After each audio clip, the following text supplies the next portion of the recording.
Welcome, everybody, to the Micheletti Podcast. Today, I have an awesome guest who I met actually on LinkedIn just by doing some cold outreach, was looking amongst people who I might be able to connect with, CEOs, different people in different businesses. That way I can learn from them. And now I'm looking to drop some of his game for you guys. So today I have Bill Lennan on the podcast. Do you mind doing a little intro for us, man? What's your claim to fame? What's the thing you're most proud of in your career? What are some of your biggest accomplishments? Oh, man. That's like a huge question to ask. So I've been running software. This is the business side, the professional side. The thing I'm most proud of is I have these two amazing kids. And a lot of the stuff I've learned in the course of my life, I've taught them so that they're much better prepared for the world than I was at their age. Like that's been one of my big drivers is parenting. And in a lot of ways, I see business as like parenting, right? Like I think about my role as a team lead as helping my software teams run better. And so from a business perspective, the thing that I'm most proud of is how every team that I've ever worked with has gotten so much better over the course of our time together. Because I've operated with them from a perspective of that's my job, is to help them operate better, to figure out what the friction is and get rid of it. And so, I've helped Google and Walmart. I've helped startups.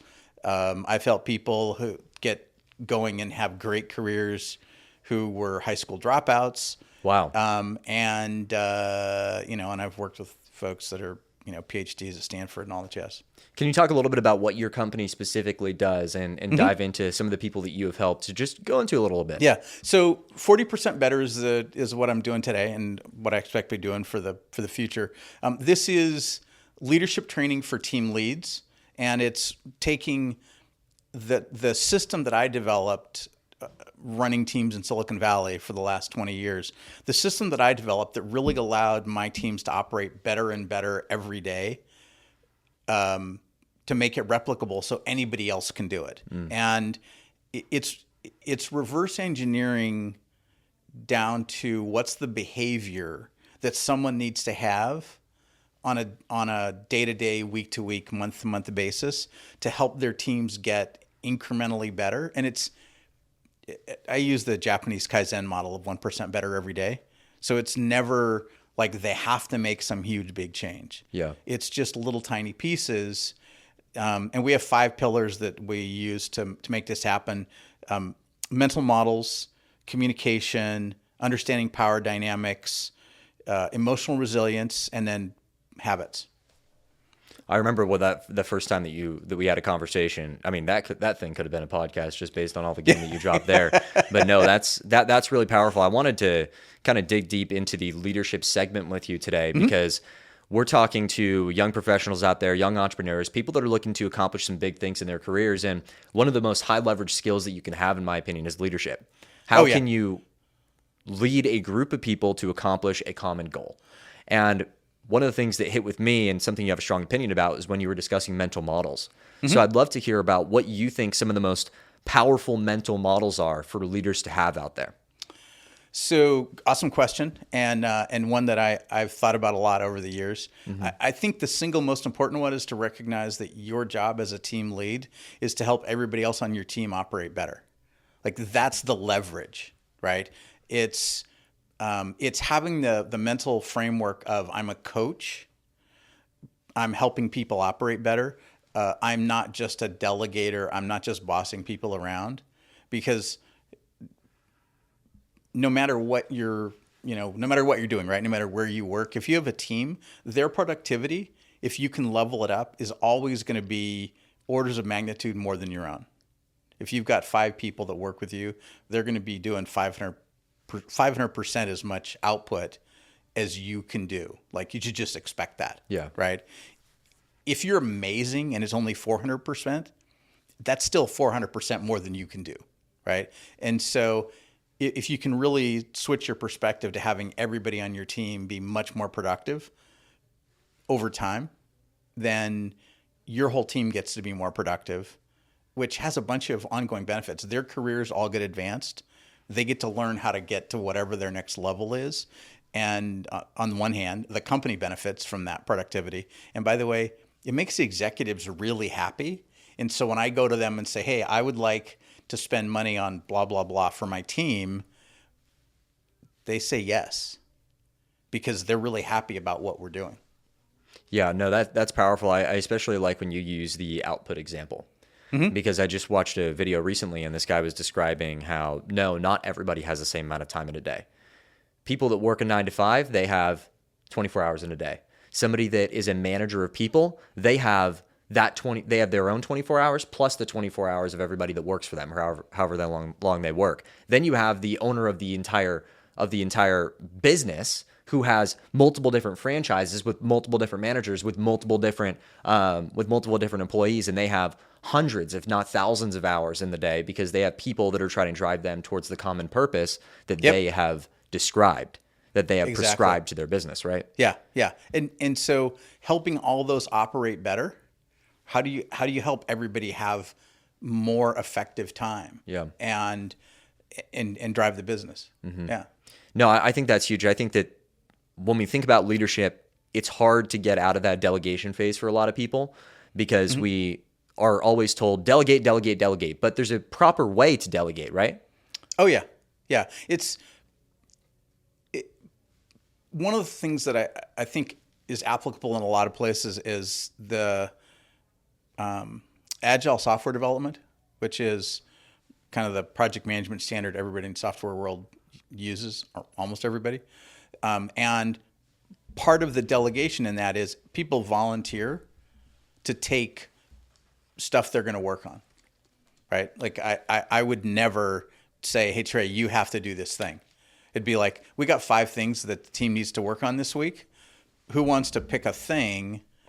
And maybe you happen to like all the podcast related stuff, right? And you're good at it. But you may one week say, no, I think I'm going to do something else, right? Interesting. Right. And so because I let everybody pick what they want to do and encourage working with other people, like doing paired programming, it drives intrinsic motivation. And so people are like, ooh, I get to pick. I'm not delegating. They're choosing what to do. Like, yes, it's a limited menu, but still they get to pick, and they know that next week they get to, or 3 days later, depending how fast they're getting through stuff, they always get to choose what it is they're working on and who they're working with. I'm never demanding, right? I might say, hey, I think Mary is the best one we've got on this particular problem, and we have a time crunch. Mary, would you be cool working on this? And would you like to work with somebody else? But I'm not going to demand it. Yeah. And yeah. What's interesting is I listened actually to a podcast that Elon Musk was on, and from that book right there, love that book. That's one of the most life-changing books I've ever read. But he was talking about when you're trying to figure out what career to go into that's going to make the most impact, find the thing that aligns with your interest / passion, and what you're good at. And what you're doing as a leader, which I feel like a lot of leaders don't do, or what you're teaching, and I'm sure you've embodied, is you're allowing people to do that thing. What are you interested and passionate about that also aligns with your strength, rather than just forcing them to do one or the other? Right. It's like, okay, you're free to do whatever you want regardless of your strength. That's one thing, and that's not always a great way to go about it. That's honestly how I was trained when I first got into my first job. They allowed me to do whatever I wanted to get whatever result that I wanted, and that actually held me back because it's a difficult place to be when you're young, right? Yep. You got to have some direction, some sort of box, like you talk about the limited menu. And some others see what somebody's good at and force them into that box, but then that doesn't allow them to find the things that they may be way, way better at.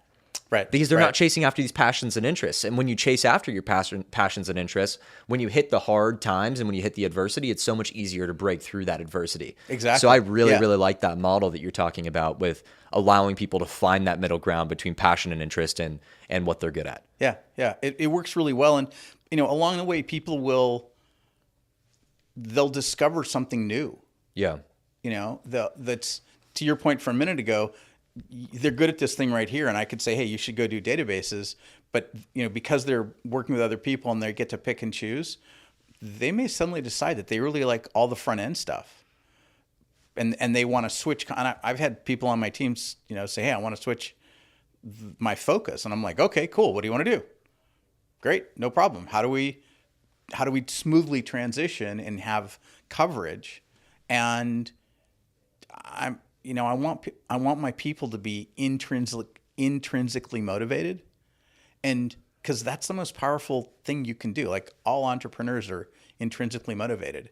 And if I can help people on my teams see things that way, I get two really big benefits. Number one, they're happy. And that's a huge one, is they're happy. And number two is they do better work.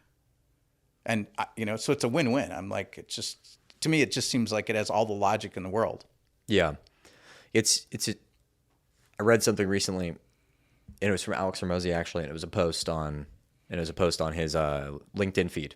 Mm-hmm. And it might have been like a screenshot from an X post that he put on his LinkedIn feed. And he said, this is how to build a successful company.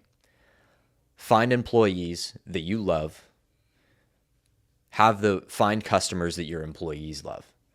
And it's just like, it's this transition downwards, right? And for you, it's like, okay, find the employees that you love, and then find the employees, the work that they're going to love. Right. And that will build a strong business. And then also you've got the other end with the customers, right? So I was thinking about that a lot, and how to do that, because when we even go into the hiring segment, we can tend to look at resumes and think about, okay, how qualified is this person? What are their strengths in order to fit into this position?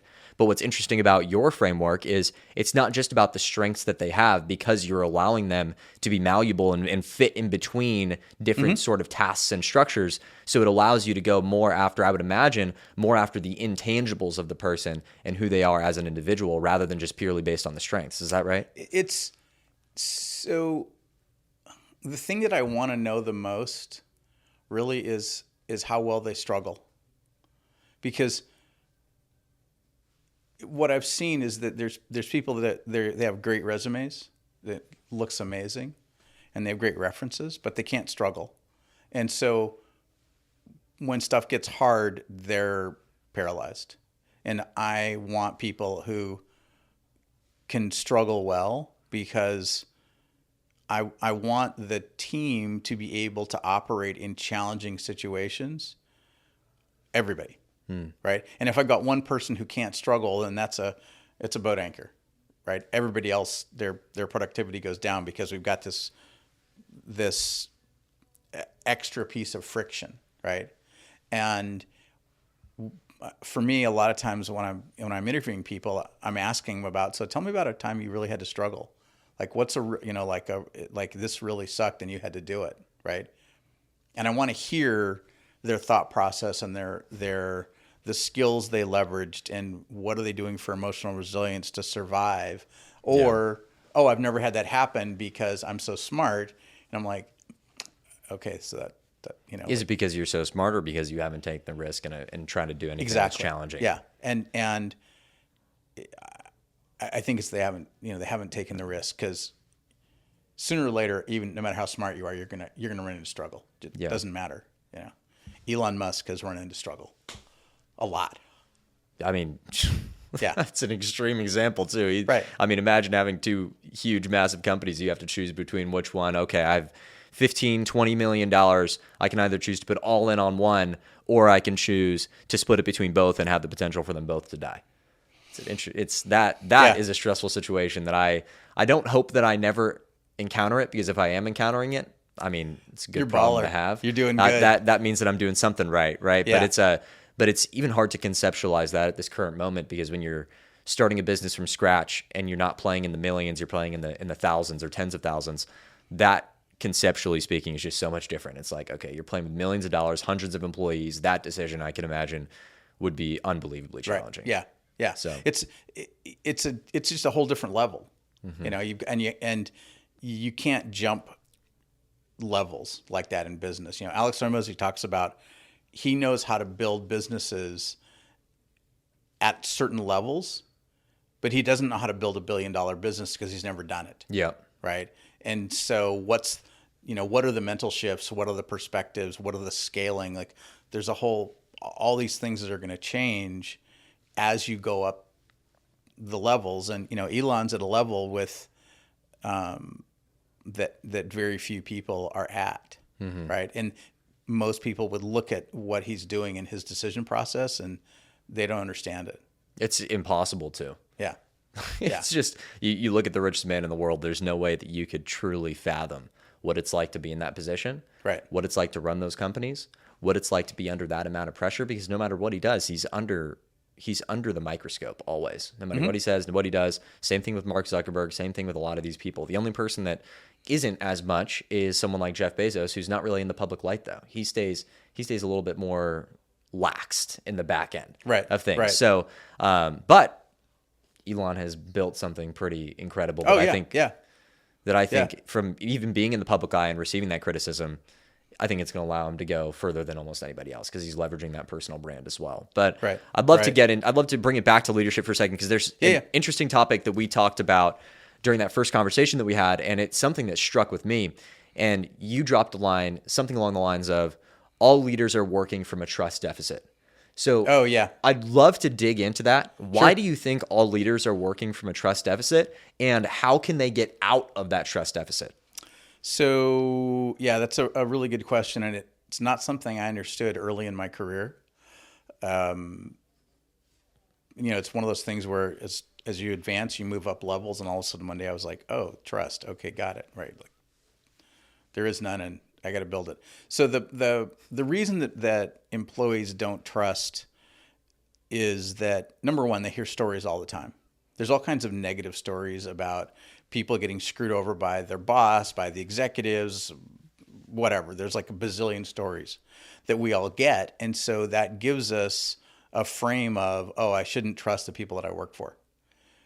We almost never hear stories of amazing work environments, amazing leadership, people being taken care of really, really, really well, right? And those stories are out there, but you have to go hunt for them, right? Yeah. Well, also people are more inclined to talk about the shit than they are about the good. Right. Yeah. And so when I want my team to be happy and I want them to work better, then I have to build trust with them. And I have to start off knowing that I'm in a deficit and not think that I'm entitled to have them trust me. And so I've got to do things. I've got to be behavioral in a way that builds trust. Everything comes back to behavior, right? What do you have to do? And so it's doing one-on-ones with them. It's with the express intention of finding out where and how they have friction. Because I'm convinced at this point in time that people will do amazing work if you get the friction out of the way for them. And it always comes back to what's the friction. And from my perspective, I really don't care what the friction is, right? If there's some kind of friction you've got that I can help you with, then I will, even if it's, oh, you should go talk to that person over there because they're an expert in whatever it is, right? And that me behaving that way has them start to think, oh, Bill's got my back. Bill's taking care of stuff that my other bosses haven't taken care of in the past. My other leaders haven't taken care of these problems. They've ignored it, or they've told me not to worry about it, or they, whatever. But Bill's actually solving these problems for me. Oh, I don't have to worry about that stuff anymore. And so you get a tiny bit more trust every time you do that. And when people trust you, then they're willing to also tell you their desires. Like, I want to go work in this area. Great. Now I know where to send you, and I can get more intrinsic motivation, right? So it's adding these things together, adding the pieces. And so I don't think executives and team leads think about the fact that they aren't trusted and how much it costs them, because it's expensive, because people don't produce when they don't trust, because they go to work and they're afraid and their stress levels rise up. The quality of their work goes down and the quantity of their work goes down. And if you can build trust, you get to reverse all those negative cycles. People go to work and they're in a good mood. Coming back to that mental model of your job is to increase the productivity of your employees. Exactly. Yeah. That's the whole game. And so lack of trust is a huge friction in companies. Yeah, no, I've had actually personal experience with it. And my trust might be a little, and my lack of trust for one of my old bosses might be from a different standpoint. But I remember there was a time when I was the marketing manager. Our company was struggling. It was a hard time because interest rates had just gone up. And when hard times come, you generally want to look to the leader. And you want to see what they're doing. How hard are they working? How can I look to this to set the standard for even myself? Mm-hmm. And something that was difficult was every day the boss would walk in, kind of say hello real quick, not really give a lot of eye contact, and then walk straight into his office and close the door. Right. And just be in there all day. You kind of hear him on phone calls, but you'd have no idea what was actually going on. Yep. But every week that we met, every morning that we met, the numbers were always down. So you looked and you were like, well, we don't see what you're doing. We just see that you barely acknowledge us when you walk in, and you close your door and you block yourself off from us and say, I'm too busy, but the numbers are still going down. So what's going on? That created a lack of trust in me and my team for our leader. And that's actually a big reason why I shaped my office the way that I did. Because I realized, and something that I've even learned from Elon Musk and some of these other people, is sometimes privacy is needed. When you're on a phone call, when you're on a podcast and those things, you got to have your privacy and you got to be able to kind of put your head down and work. But for the most part, when people are around you and you're able to set that standard for work and you're able to show them, hey, this is a collaborative space where we're in this together, I'm in the front lines with you, I feel like that naturally creates a different layer of trust, which is why that entire office, I didn't have them build out one separated office other than this for podcasts to block out the noise. Because I want people to see this is a place where we're all going to work together. If you need to communicate with somebody, you can get up and you can go ask the question. You can ask me the question. You know what I'm doing because you can come and look at my computer and see what's going on. You can see when I'm making calls. You can see when I'm making sales. You can see those activities. And that is something that I learned from my past job on how I'm looking to build more trust in my team as I build. Yeah, no, and that totally makes sense. This is one of the reasons why I think having a physical office is important for companies, is because it's easier to build trust exactly the way you're describing when everybody's sitting out there at desks and they can see each other and they can talk and you can hear what's going on and have random aha moments. When you're at home with a distributed company where people are all over the place, right? It's a lot harder to have the understanding of what else is going on in the environment. And also you don't get those water cooler conversations. And so those are lower trust environments. And so leaders have to actually be a lot more proactive about reaching out and conversations and bringing the team up to speed about what's been going on.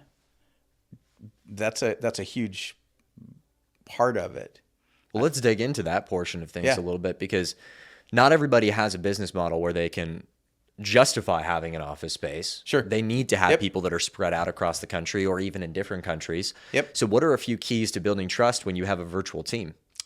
So daily stand-ups, either first thing in the morning or the end of the day. I happen to like doing it in the morning. And you have time zones also. So you got to figure out what works for everybody, and parents taking kids to school and all that jazz. So you got to figure out what the time schedule is that works. Team lead talking about what they're doing, just like everybody else is. As much as possible, having open calendars where people can see what's going on. When I'm doing research and I'm talking to other parts of the business, I'm sharing interesting highlights from those conversations with my team and who I'm talking with and what it was that I learned on the conversation and how I'm starting to think about this in terms of what we're involved in, or maybe questions that came out of it that I don't know the answer to, but I'm hoping somebody in the team does, right? Because I want them to see inside my life. Like the experience you had with the guy that went in his office and closed the door and locked himself away. is way too common, unfortunately. And it's a behavior of somebody who's kind of afraid of people, right? It's an introvert, social anxiety kind of thing. And as hard as this might be for people to hear this, the minute that you step into a leadership role, you have to get proactive about getting rid of your social anxiety. And I speak from the experience of somebody who had horrible social anxiety and got rid of it, because I recognized that I had to get rid of it. Otherwise, my team was going to suffer. And it's really a negative impact on teams when they have leaders that have social anxiety and they're not working on it. And that's what you had. Sorry. Yeah, no, I mean, I'm not disagreeing.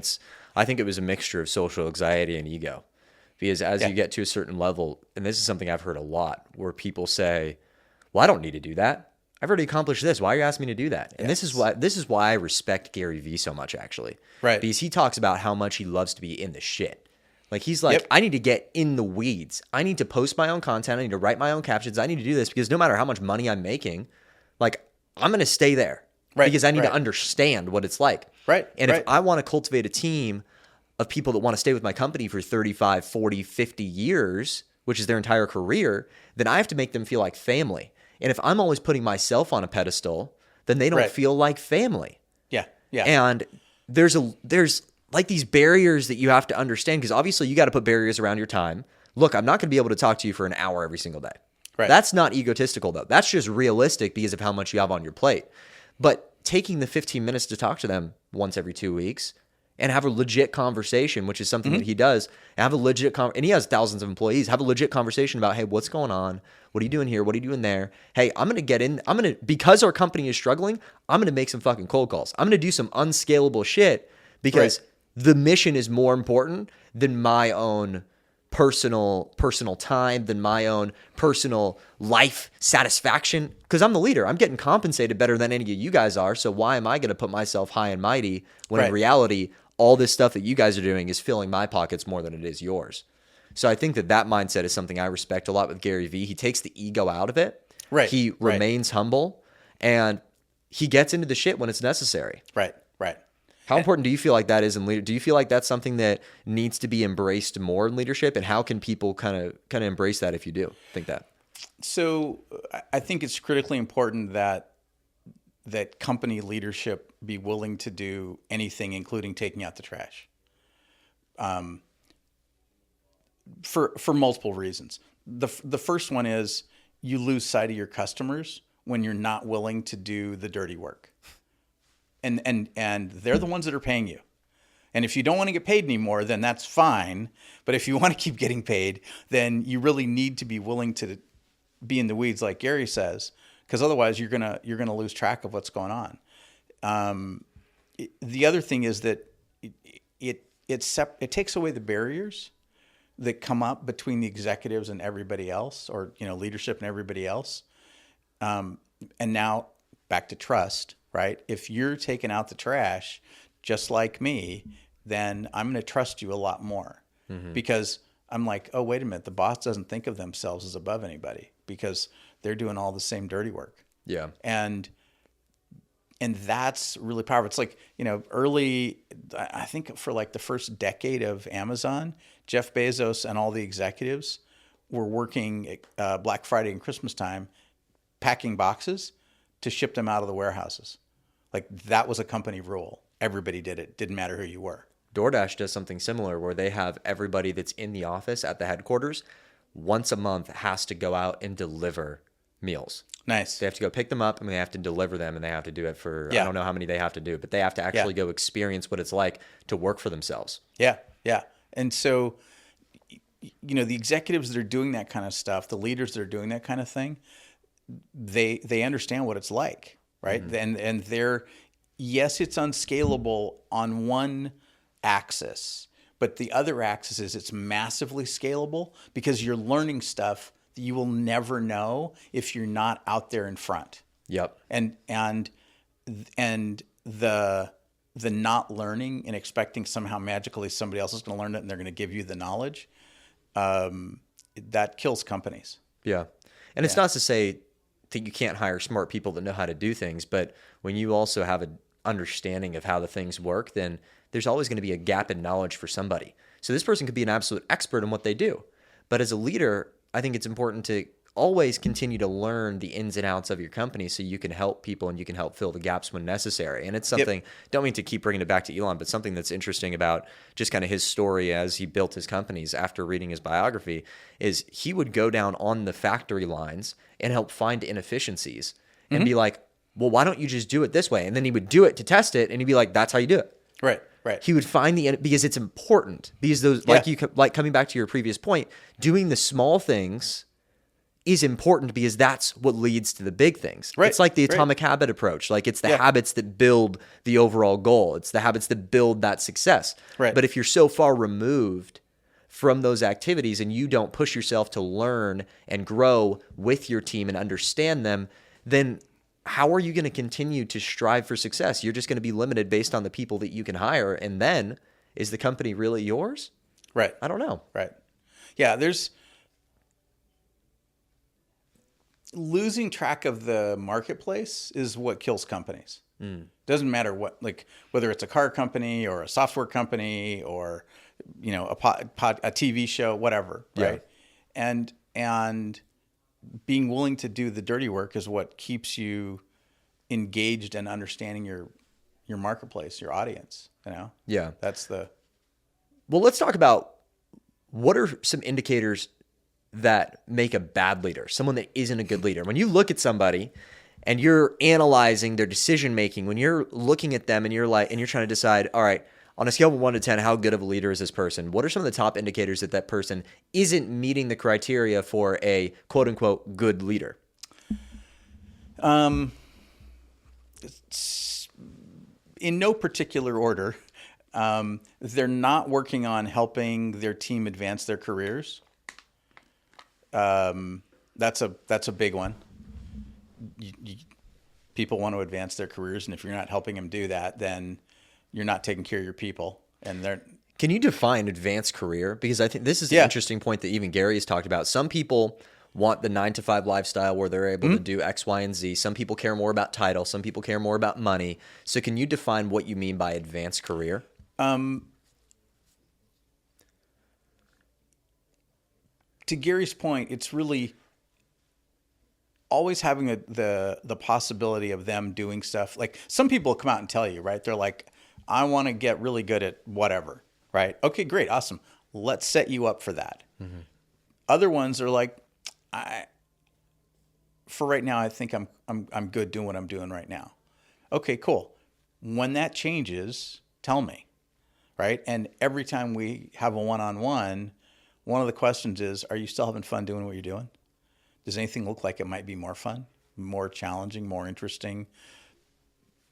You know, whatever it is that's going to drive you, and always having your team's best interests, right? And sometimes, like, one of the things that I've noticed is that people that are kind of introverted won't speak their desire. And so I try to get people out of that introversion and get them to speak up more in team meetings, and it's a trust building exercise.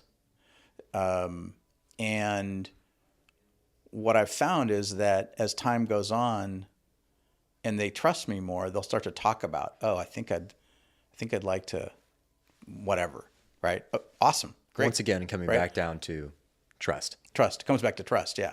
And so their career should be advancing, right? That's a huge one because most people want to advance their careers in some way, shape, or form.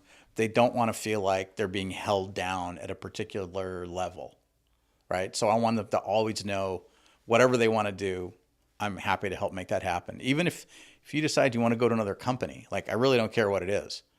I want to help you out as a human being. And if I can help you to do whatever it is, I'll do it.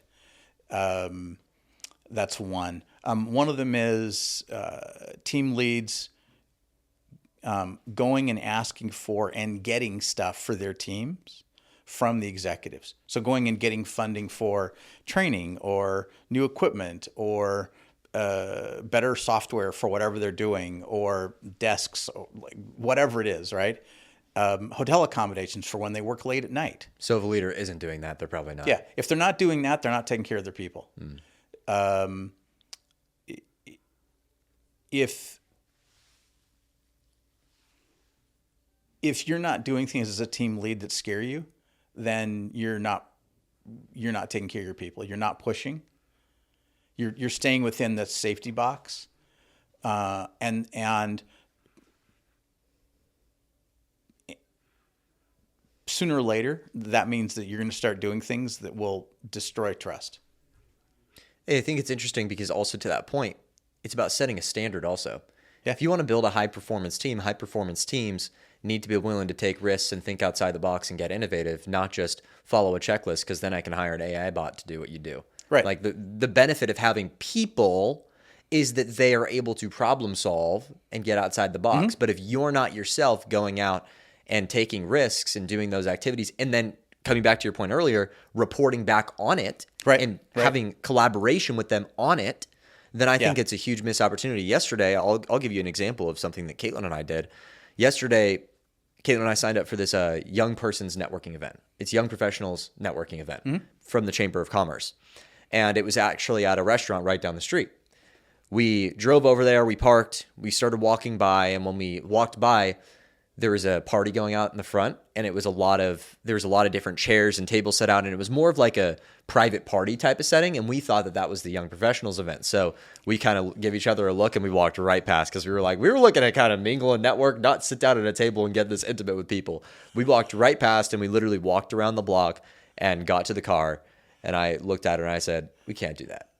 We got to go back. That didn't even look like the event, because it was people that were over 40 and like in their 50s and 60s. And this was supposed to be for people that were between 20 and 40 years old max. Right. So I was like, we got to go back. We can't get scared of this and nervous. I'm nervous. You're nervous. It's okay. This is something new. But if we do this right now and we just go back, we're just going to be in the same shit that we're always in. We're just going to be doing the same things, and we're not going to be able to improve because we're not doing anything different. We're not getting uncomfortable. Yep. So we ended up walking back, walked in. That wasn't actually the party. So we walked in and we were like, hey, we're looking for this event. They pointed us in the right direction. We walked to the back room, and there was a lot of people there. It was crowded. It was like, it got me out of my comfort zone for sure.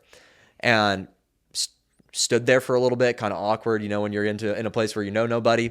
Somebody said, hey, what do you guys do? And I shook their hand and I started a conversation. 2 hours later, met 6 great people that I am now inviting over to the office, that I'm now going to be connecting with, that I can absolutely see us either working with them on a professional basis, collaborating with them on what are you doing in your career? What are we seeing? How can we help each other grow? Yeah. 6 great people that are in our area amongst our age range. Yeah. And that alone, just getting out of the comfort zone, I wouldn't have had the opportunity to do that if I wouldn't have gotten out of a comfort zone and been like, you know what, we're going to go do this anyways. Yep. And me setting that standard and me being okay with that, I feel like will help me improve as a leader when I have other people and be like, look, it's uncomfortable now, but go do the shit. I do it. Here's some examples of me doing it. Right. Now you can go do it too. Yeah, exactly. Yeah. It's role modeling, right? It's back to leadership's a lot like parenting. You are providing a role model for your kids, right? And I think about it all the time. I'm like, okay, I tell my kids exercise is good. I better get my ass to the gym. Right. And so that makes it easy, right? There's a high degree of congruency, right? If you're role modeling, and also being able to recognize where the levels are, people are the level someone's at in their ability to be uncomfortable, and go, oh, wow, you know what? Your social anxiety is really bad. Let me figure out how to help you at that level, and then move up, right? And then move up, and then move up. It's like the way that the Red Cross teaches swimming lessons, or the way that we learn math. It's always in levels, and so you have to be able to break it down and understand. Oh, wait a minute. Okay, let me figure out what the level you're at, and then help you get to the next level. Yeah. Right. And it's as long as you just think about 1% better every day, just a tiny bit, you can achieve anything, right? It's when people get blocked is when they're like, oh, I've got to get 40% better in one day. Yeah. It's like it's unrealistic, right? If you're not going to get your bench press to go up 40% in one day. The amount of volume that it takes from a company standpoint in order to do some things like that, like you see stock prices increase by 40% in a day if something crazy happens, but that's because a lot of people are investing in that stock price. So it takes that volume. But if you only have 10 people investing that, it's going to take it's just not realistic. I feel at scale, it becomes more realistic because you can have some sort of boom or bust kind of thing. But with that also comes the opportunity to get way, way, way worse. Right. Because you could have half your workforce cut. You could have a huge market shift and all of a sudden, holy shit, we can't afford $8 million in payroll next month. We have to make some budget cuts. And the bigger you get, the more opportunity there is for massive growth in a shorter period of time. But it's also the complete reverse of that. So in the beginning, I align with that because it's like, all right, in the beginning, when it's you and your partner and an employee or two, don't worry about 40% growth next month. Let's worry about how can we get better at these couple things so we can continue to grow and grow and grow. And then after a certain point, you're going to get to the point where you're going to have explosive growth because you'll have the cash flow assets. You'll have the amount of people to be able to do those things. It's about having the volume and certain criteria in order to have those explosive growth days or months, I feel like. Right. And it's also you habituate behaviors. And so you don't have to put any mental energy into it anymore, right? Like, do you think about walking? No. Right. But when you were... I think about how much I don't like walking. Okay, but going on walks. Yeah. When you were 10 months old, it took 100% of your attention to try and stand up, right? Now you've been walking for a bunch of years. You don't think about it anymore. You can think about other next levels up the stack, things, playing basketball. Right? Yep. At 10 months, playing basketball was impossible. Yep. Right? And so as you're growing the business, there's things that as you move along, you're going to go like, today, this is going to be hard, whatever it is. And then in 2 weeks, it's going to become easy. Yeah. And then you're going to be, oh, what's the next layer?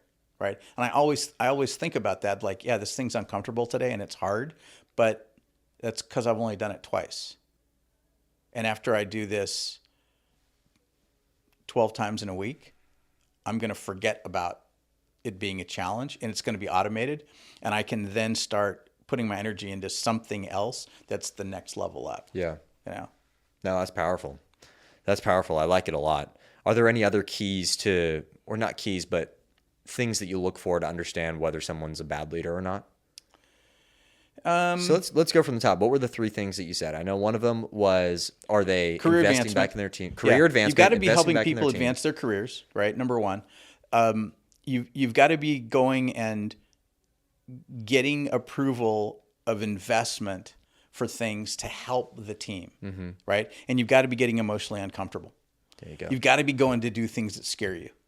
And if you can't, like if someone couldn't do any of those things, I would never hire them. I've been at companies where there were people like that, and I felt really sorry for their teams because I couldn't get that person to change their behavior, right? Because I didn't have the opportunity to like sit down. Like they didn't want to be coached, right? That's another part of this is if you don't have a growth mindset and you're not hunting for knowledge all the time and you're trying to figure out where your perspectives are causing you to be less effective, then that's another, that's probably the fourth one, right? That connects with me so much right now because I watched a video about sales recently and it went a completely different direction than I thought it would. It went more along the lines of the mindset behind selling rather than the actual applicable skills for selling. Right. And one of the things that they were talking about, and it honestly went more towards business growth than sales in general. And the person was saying that one of the keys is to not be arrogant. One of the top three reasons why people are not successful, the number one reason out of the top three reasons is they're too arrogant.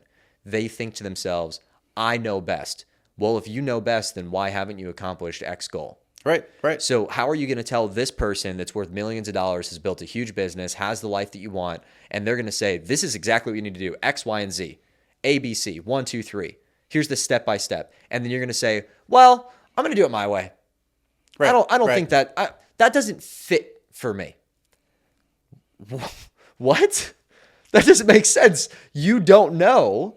Right. Because you've never accomplished it. So how do you know better than this other person? And that's something I've had to learn because my personality is so individualistic. Like I took the disc test and I'm super high D. My next highest is I, and then S and C are literally below 15 on the 100 mark. So I'm like 97% D, 83% I, and then the other ones are like 15 and I think 3 was for C. So I'm super individualistic. I like things to be my way, and I've had a problem with arrogance of being like, I want to do it my way. Right. And that's held me back so much in business and leadership because I try to go at this and I'm beating my head against a wall, and these other people have already made the mistakes for me. Sure. So why am I not just listening to them and being coachable, to your point, in order to get better? Yeah. So I've had direct experience. It's hard. Yeah. And I think the mental hack that really allowed me to flip around was like really, I had a mentor that was really good about, you can do it however you want to, but this is what's worked for me and 10 other people that I know. Right. And so I had the freedom to go wherever, but I also got the data of this has worked for me and these other people. And what I found was if I went with what they were doing, it gave me a stable starting point, and that I could ask better questions of my mentor and say, okay, I'm doing this thing that you recommended, and I'm banging into these 3 frictions. What is it that I don't understand? Right? And he'd be like, oh, here's a little nuance, right? Here's a little detail. Sorry, I didn't say it to you before. I didn't really think about it. And so, okay, now I get it. Now that makes sense, right? Now I get to, and after time, then, now that I've got this automated, I see, oh, wait a minute, here's an improvement. Here's a little thing we can do because I've learned something my mentor didn't know that'll make this operate better. Right? So I'm always curious, looking to steal other people's ideas, to add into what it is that works, to see if, will this make us 1% better? Right? Or, if we do it for a while, will it make us 10% better? It gives you the foundation. Right. I've got a foundation. People have been building houses for a lot of years, right? But a lot of them have cement foundations. Maybe a cement foundation is a reasonable thing to do. Yeah. As a starting point, right? Okay, great. And usually they do the foundation first, not the roof first. Yeah. Okay, maybe it's easier if I build the foundation first and then later on, and then maybe there's a scenario where building a roof first totally makes sense. Awesome. Is that my scenario? It comes back down to you've got to walk before you can run. Right, exactly. Like, why are we trying to run so quickly before we even know how to walk when this person that is sprinting in the Olympics is telling us, hey, this is what you need to do to start? Why are we skipping that point to try to get to where they're at? Doesn't make sense. They started here, so we should start here. And then after we start there, maybe we decide it's for us. Maybe we see something that they didn't see when they were on that part of the journey, and we can pivot and go from there. But at least it gives you the starting point of here's how you stand up, here's how you take the first step, here's how you take the second step, and then you're like, all right, I got the hang of this. Now let me start going a little, what did they do next? Yeah. All right, what if I did this now that I have my own way of kind of understanding X, Y, and Z? So no, I think that coachability, even in my business, coaching people through social media, coaching people through building their brand in the right way so they don't come off as a way that they don't want to come off as, that's huge, because some people are so hard-headed and steadfast, and this is the way that I want to do it.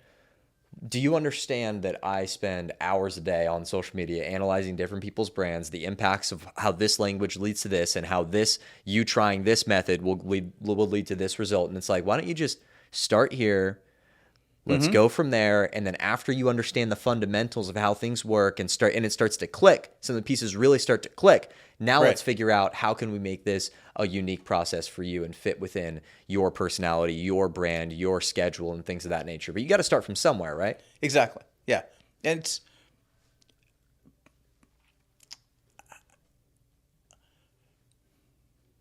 it's easier to start using somebody else's process to get a little bit of initial velocity.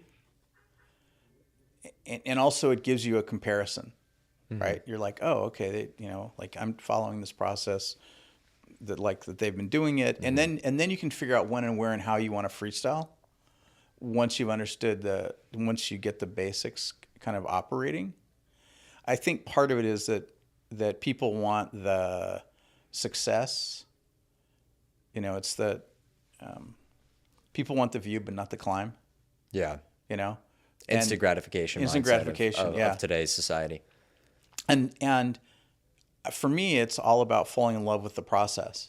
Like Gary likes being in the weeds. I totally resonate with that. I really like the climb, and it's purely selfish reasons. I like on a day-to-day basis being able to look back and go, oh, wow, this thing was easy for me today. Yesterday, it would have been hard. Cool. I'm progressing. Yeah. Right. I don't need because I'm not looking at it like I need to buy that Lamborghini. Right. It's not my success metrics. And instead, what I'm looking at is, okay, I need to get this stuff to be better. I need this to work. This thing that's a challenge, how do I get it to not be a challenge? Right. And that it gives me a ton of freedom to help the team work better, to help myself work better, for me to be a better role model for the team, and being transparent about what I'm working on and where the challenges are. And so that's, again, it's back to trust, right? Me being transparent, they can trust me. Yeah. I like it. Let's talk about another concept that we discussed. The difference between symptom relief and root cause analysis. This one was something that's really interesting. Coming back down to the conversation of, well, I'm leading these people and I'm doing this, this, and this, and they're not doing this for me. Well, maybe I should just try this little hack to get them to do it. Symptom relief versus root cause analysis of understanding why behaviors happen. Can you explain the difference between symptom relief and root cause analysis as it pertains to leadership and business? Yeah. So symptom relief is, you're often it ends up being punishment. You're not doing this thing the way I want you to do, so I'm going to punish you. And the reason that happens is leadership has an assumption that the training they have given about how they want something done is perfect. And there is no such thing as perfect. And so you've got to figure out where's the flaws in I really want to do this thing. It may be that the way that you talk about that thing to you makes total sense, but to them doesn't. And it's funny, yesterday I was talking with one of my clients about this. The company she's at doesn't use industry standard terms around AI. She works at an AI company. And so she went there and started working, and she had to learn a whole new vocabulary. And the problem is that everything that everybody's reading that's research is industry standard vocabulary, but inside the company it's not. So people are super confused. This is a training problem, right? Because nobody has said, oh, by the way, we need to start using industry standard terms because we have this expensive problem. Behaviorally, what you need to do is break down the thing that needs to be done into the tiniest, most atomic particles you possibly can and say, here's exactly how you do it, right? You want it to be a very easy to understand system. And then if you can't do it, then what's the motivational problem? Like biologically, you should be able to do the behavior. You can walk into the closet. You can pick up a new coffee filter. You can carry it over to the coffee machine and you can put it in. Okay, great. You have the ability to do all that. How come you're not putting a filter into the coffee machine? You're just dumping coffee into the basket, and then we end up with coffee grounds in the coffee. So how do you find some of those deeper reasons, some of the things that may not be tangible, some of those intangible reasons why something may not be getting done? What's your process in leadership? One-on-ones is to have those conversations about motivation and what is it you want to be doing. And it goes back to intrinsic motivation. What is it you really want to be doing? Because if I'm putting you in a context where you're doing what you want to be doing, I don't have to worry about that stuff, because you are going to be driving yourself in the right directions, doing the right behaviors. And so if you're not doing what I want you to do, first thing is going to be, what's the friction, right? What's getting in the way? And then it's going to be, sooner or later, it's going to be, okay, are we asking you to do the wrong thing? And I'm taking responsibility for that. Like maybe making the coffee is not like something that excites you at all, and you really hate coffee, and you don't have the nerve to tell me that you hate coffee. So it's understanding the person. It's understanding the person, yeah. Both their motivations and just kind of their intrinsic personality and values. Right. Like, who are you? Coming back down to the social anxiety example, well, I've listed out how you can make warm outreach calls. These are our customers. This is exactly the script that you use. This is how you do it. Our metric is you got to make 10 a day and you got to close 2. Well, what's really going on? Do you hate it? Oh, wait, you have social anxiety. You struggle starting off conversations. Right. Well, right. let's put you in a position to succeed. So it's understanding the person more than just the step-by-step. Right, right. Because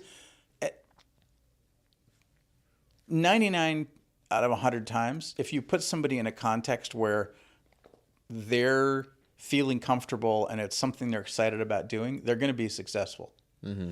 The problem is they can't tell you what that is all the time.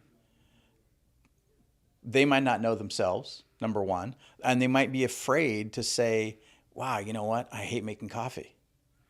Because power dynamics, right? This is one of those power dynamics things, right? Where if you don't understand how people perceive your power as a team lead, then you're going to say things that you think are innocuous, and other people are going to be like, that was terrible, right? In some way, shape, or form. Yeah. And this is part of the reason why we talk with people about power dynamics, is so they don't do things that they're going to cause problems, right? Because people say like, well, when I was an individual contributor, I did it all the time and nobody cared.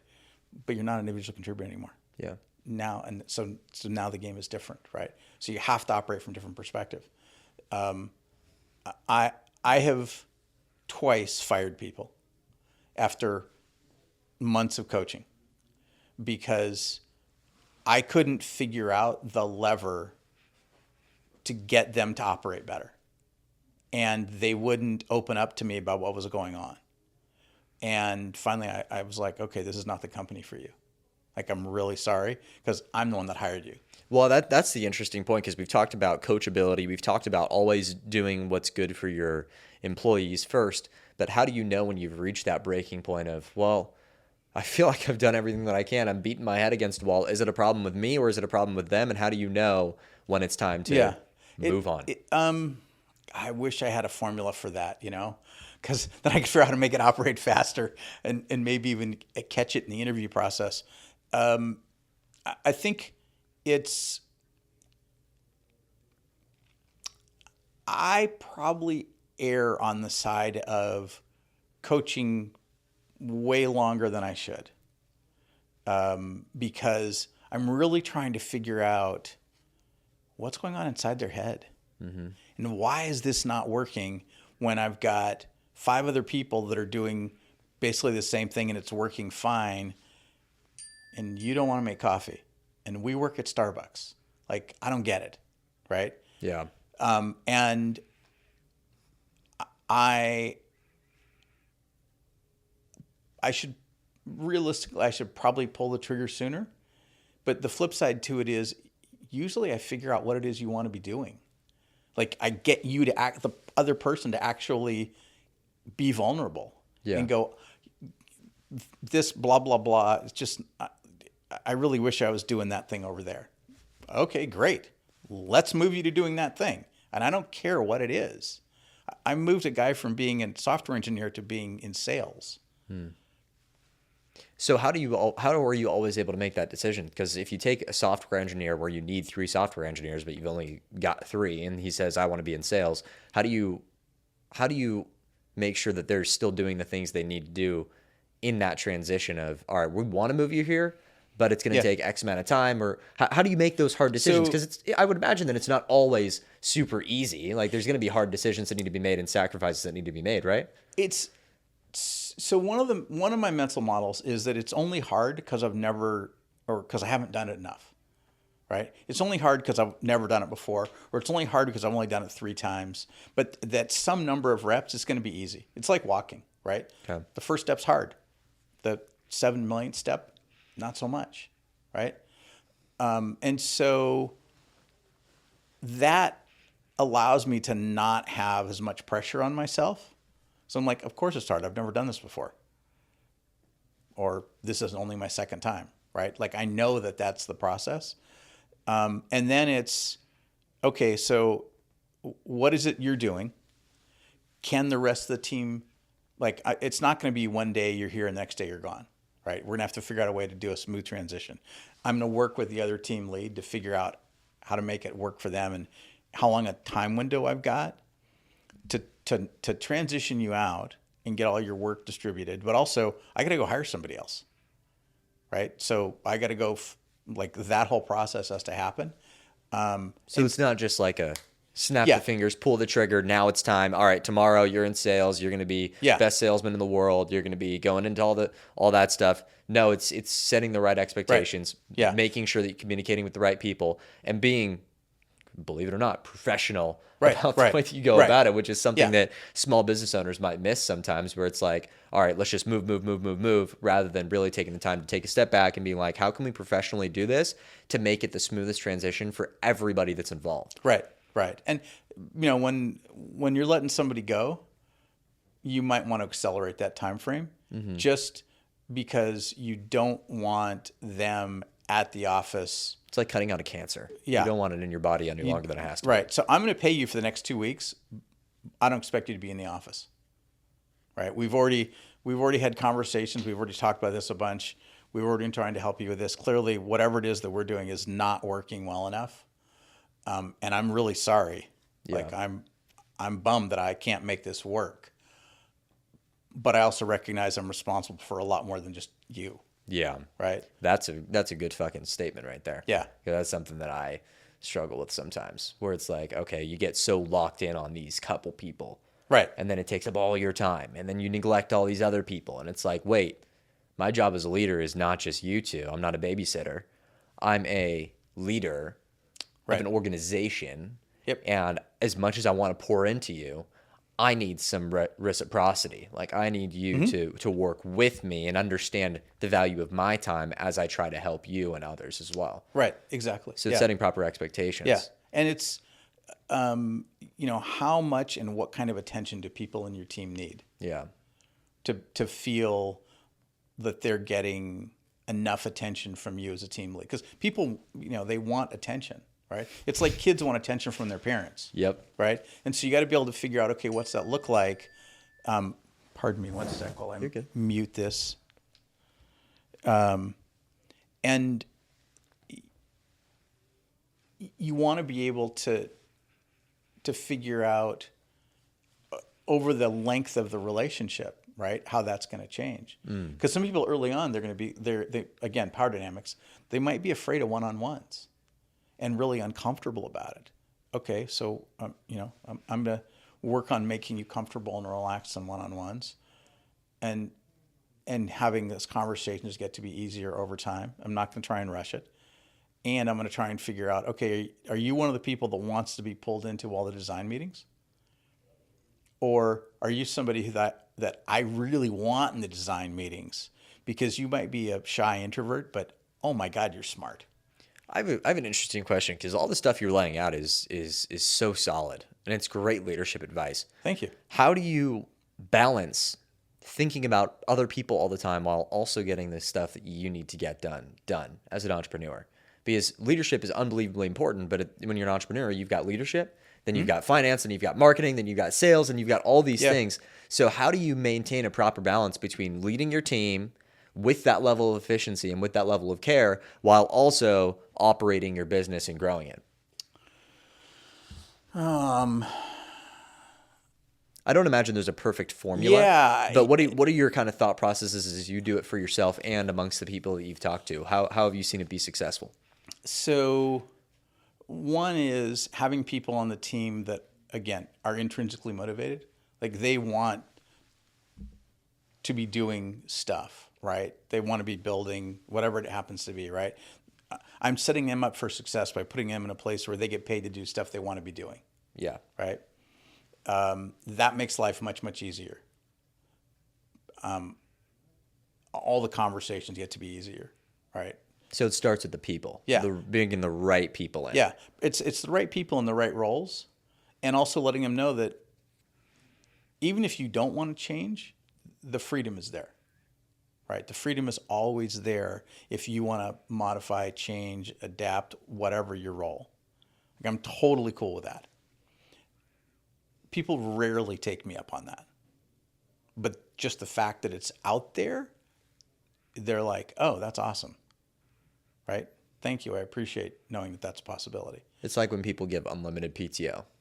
Companies that give unlimited PTO actually see a decrease in the amount of PTO that people use, and they see an increase in productivity. Right.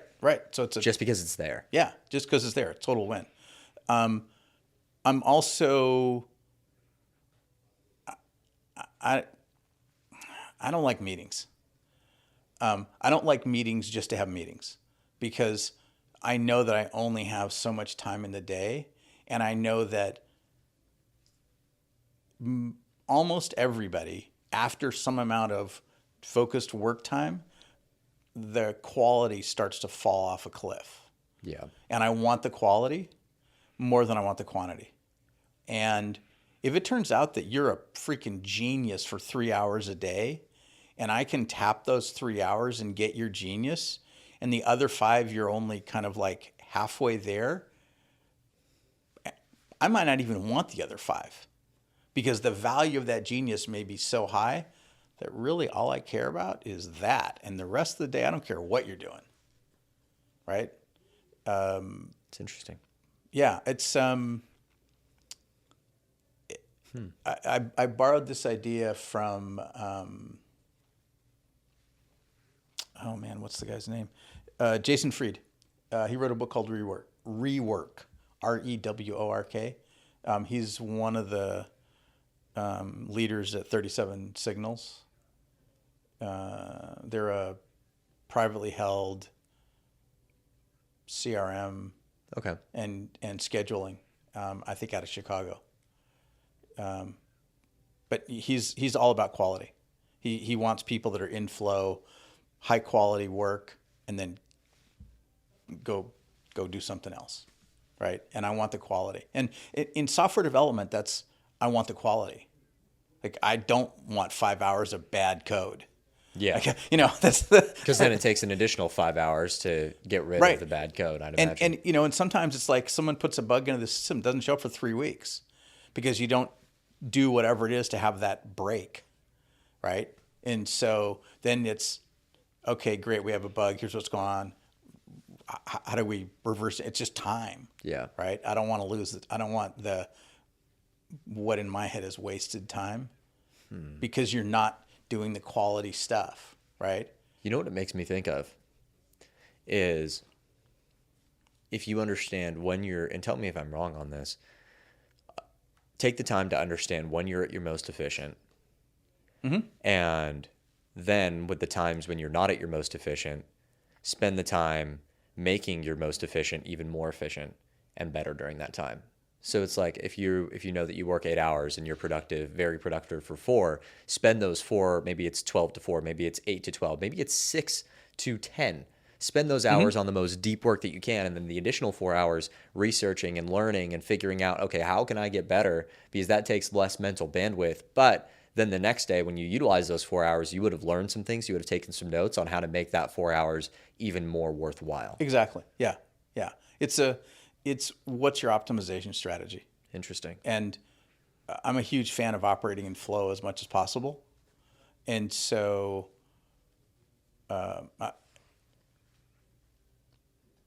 everything I can do that will help me be in flow, that's what I'm going after. And I want to know, what do I have to do biologically? What do I have to do time awareness? What is the difficulty level of the stuff I'm working on, by my own subjective perspective, to allow me to be in flow and to be high efficiency versus not. I have ADHD, and it's easier to get in flow for me. Me too. Yeah. So that's one of the benefits of ADHD, is it's easier for us to get into flow. Sometimes it just happens when I don't want it to happen. Right. I'm like, we're in the middle of watching a movie, having a date night, and I'm like, wait, now. Right. I need to be at my computer right now because I just had a brainchild and it needs to get created. I've been in the middle of a meeting before, and I've literally said, Caitlin, we got to stop right now because I literally just had a huge epiphany and I need to get this out on paper and into action right this second. Yeah. It's hard. It's a hard life to live. It's just that's the reality of the situation. You know, it's like, that's just how our heads work. Yeah. And I think there's a lot of people whose heads work like this. They just don't know how to talk about it. And if they aren't in a supportive family environment growing up about it, then they get a whole set of negative mental models. Yeah. When I was growing up, nobody cared that I had ADHD. And because I was doing a lot of sports, that actually burned up a ton of energy for me. And it allowed me to be academically efficient, because I was calmer. And also the flip side to it is, a lot of times I would think of things that I could apply to academia when I was doing sports. Yep. I feel that all the time. This is something that's crazy about me, is I'm constantly applying things that have nothing to do with business to business. Like I ran a 5K recently, and I got a better time than I thought. I got 7.5 minutes a mile, which is way better than I thought I would get. And I started thinking to myself about, when I was running it, just the pain that I was enduring as I was running it. And I was like, wow, this feels way, way, way longer than I thought it did. And my intention was to jog through it, kind of jog through it, and then at the very end, push myself really hard to get through it. And when I started getting closer to the end, I was like, oh my God, is the end almost there so I can start running? I'm running out of energy, and I didn't think I'd be able to do it when I started seeing it. And then this guy came up on a bike next to me. He's a pacer, and he started riding it. And right when he started pulling up on his bike next to me, I was like, okay, I know what you're trying to do. And it gave me that encouragement to push myself super, super, super hard. And I went all out, sprinted probably the last quarter mile. Nice. And I just pushed through it. And I didn't think I had it in me. And I applied that then to business, where I was like, oh shit, how many times do we feel like we're maxed out? When in reality, all it takes is one thing, whether it's a song, whether it's a meeting, whether it's a lunch, whether it's getting out and playing a game of freaking basketball, to be like, wait, let's go. Now it's time. All right, this is what we got to do. So I relate to you on that, where it's like sometimes the things outside of what we're doing actually lead to the epiphanies that will lead to the greatest results in the thing that we need to be doing. Oh, totally. Yeah. ADHD minds. Yeah. Who would have thought? Well, I want to end us off by asking you a question about the future. Sure. The virtual landscape of leadership is changing in a lot of ways. There's some companies that are having people come back to the office, but there's still a lot of companies that are, especially startups, that are starting with virtual teams. Where do you see the business landscape headed in regards to leadership over the next 5 years? Do you see us leaning more towards virtual leadership where we're going to have teams spread across, so we need to learn some of those skills? Do you see it heading more towards in-person work where we need to focus on more of the one-on-one communication, in-person communication type of stuff? Where do you see the business landscape headed in regards to leadership over the next 5 years?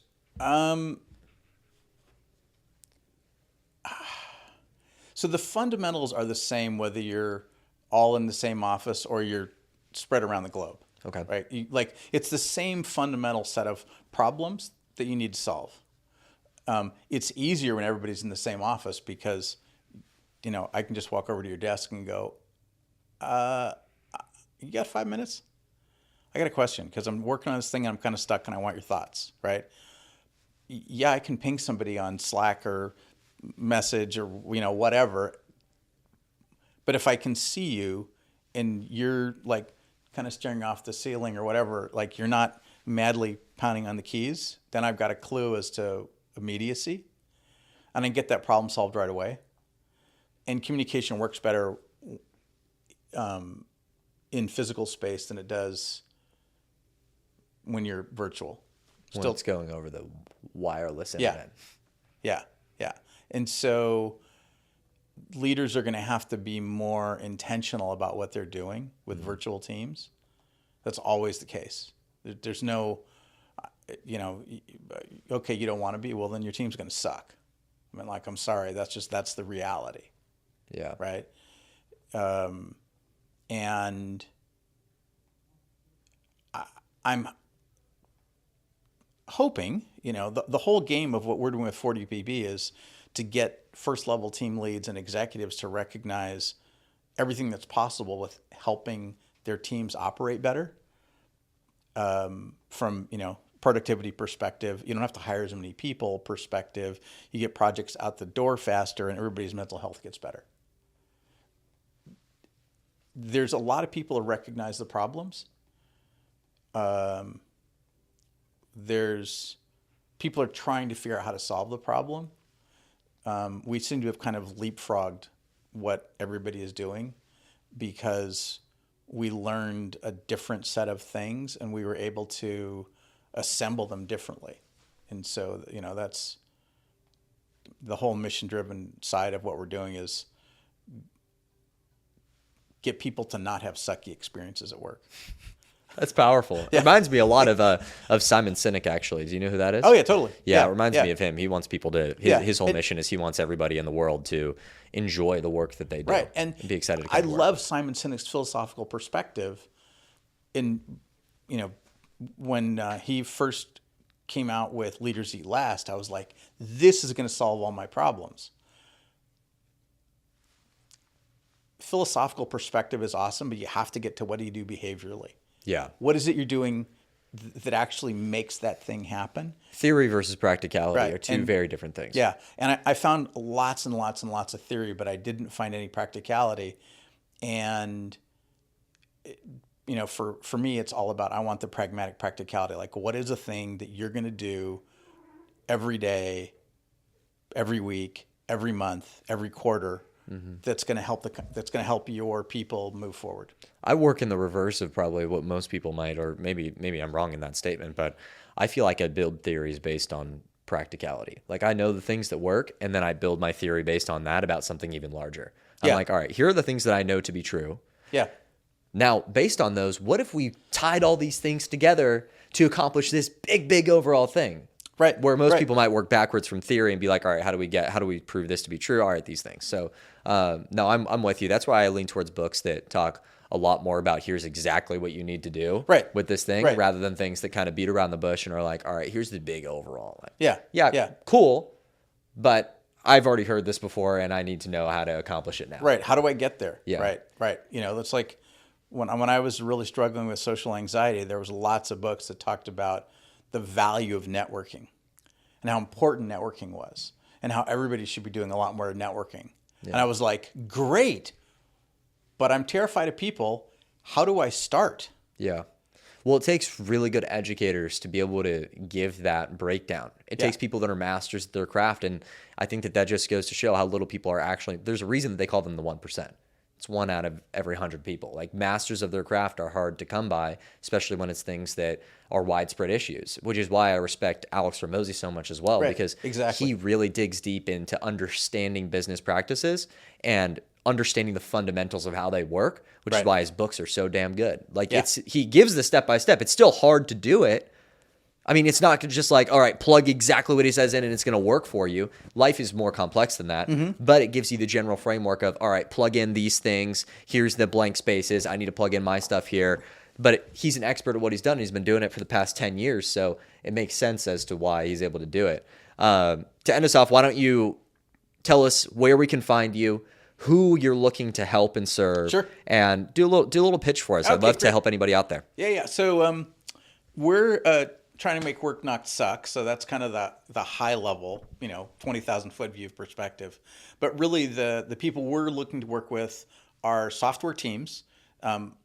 We're educating team leads and people who want to be team leads, because being an effective team leader is a whole different skill set than being really good at writing code. It's a completely different ballgame. And so you're going to have to learn a new skill set. That's just the way it goes. Sorry. We're looking at working with companies that have optimally at least 5 team leads that we can come in and work with them and the folks on their teams that think they might want to be team leads. 6-month program, 2 months upfront of education, and then 4 months of coaching. There you go. Because everybody has different struggles. There you go. And yeah. It makes sense. Leadership's hard. Leadership's hard. Connecting with people is hard. Everybody's different. That's what makes it complicated. It's not one clear-cut way to do it. So expecting to get that in a one-day training is going to be unbelievably difficult. You've got to have time to work through things. And even for you to get to know the people that you're working with, I'd imagine. So, no, that's awesome. Well, thank you guys for watching another episode of the Mick Leddy Podcast. If you enjoyed this episode, do me a favor, click the like button, click subscribe. If you're listening to the podcast and not watching it on YouTube, then do me a favor and just share this episode with someone that you think would gain value from it. And I would appreciate that more than anything. Thank you guys again for listening to this episode. And do me a favor, go follow Bill Lennan, our guest today, on all social media platforms. And I think you guys are going to gain a lot of value from his leadership practices. I'll see you on the next episode. Peace. Thank you. There you go. We good, Caitlin? Battery's dead? Absolutely. Which one? Wait, so I was looking at the camera and it wasn't even going? I didn't want to kill your energy. Sorry. When did it die? It must have just done it. Oh, crap. Well, that sucks. All right. It is what it is. Yeah. That's Well, all that here's what's so okay. I have this problem with my phone running out of disk space when I record videos on it, Oh, yeah. and